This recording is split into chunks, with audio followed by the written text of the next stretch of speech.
Les rapports sinus, cosinus et tangente servent à trouver des mesures de côté dans les triangles.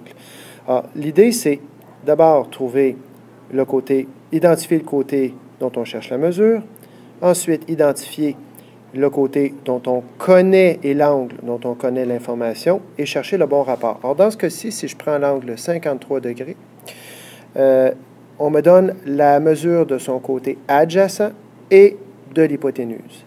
Adjacent sur hypoténuse, c'est le rapport cosinus.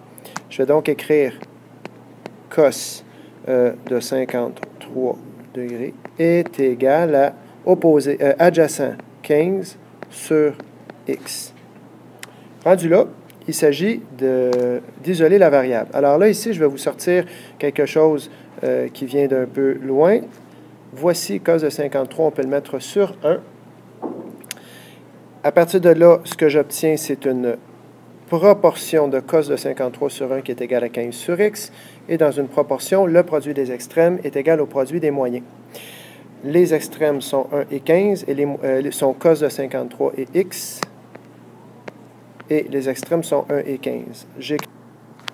Or, une propriété des fractions équivalentes est que, puisque la multiplication est commutative, c'est-à-dire que cos de 53 fois x, c'est la même chose que x fois cos de 53, bien, les extrêmes sont permutables. On peut les changer de place. On peut mettre le x ici, puis le cos de 53 ici. De même façon qu'on peut mettre le 15 ici, puis le 1 là. Donc, les extrêmes sont permutables ensemble, ou interchangeables, puis les moyens aussi. Donc, ça me permet d'écrire ceci. X égale 15 sur cos de 53.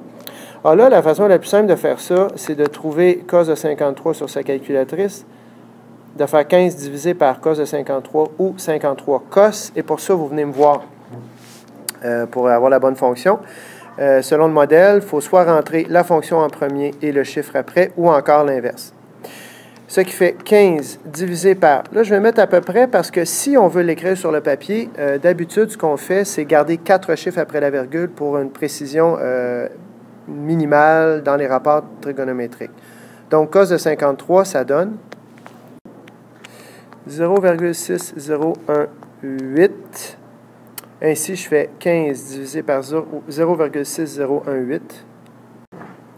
Et ça donne 24,92 mètres, parce qu'on est en mètres. C'est donc la mesure de mon x ici. Alors, si je prends le deuxième exemple, on cherche la mesure du côté adjacent à l'angle de 29 degrés et on nous donne la mesure de l'hypoténuse. Alors, c'est donc même pas une bonne idée, ça.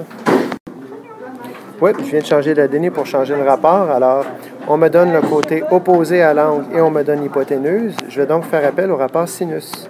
Alors, le sinus de 29 est égal à l'opposé qui est y sur l'hypoténuse qui est 10.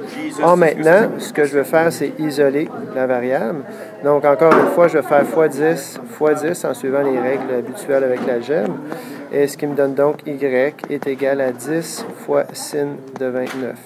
Alors, si je fais 10 fois sin de 29 avec une calculatrice, ça me donne 10 fois 0,484 qui est égal à y, ce qui fait donc 4,85 comme mesure de y.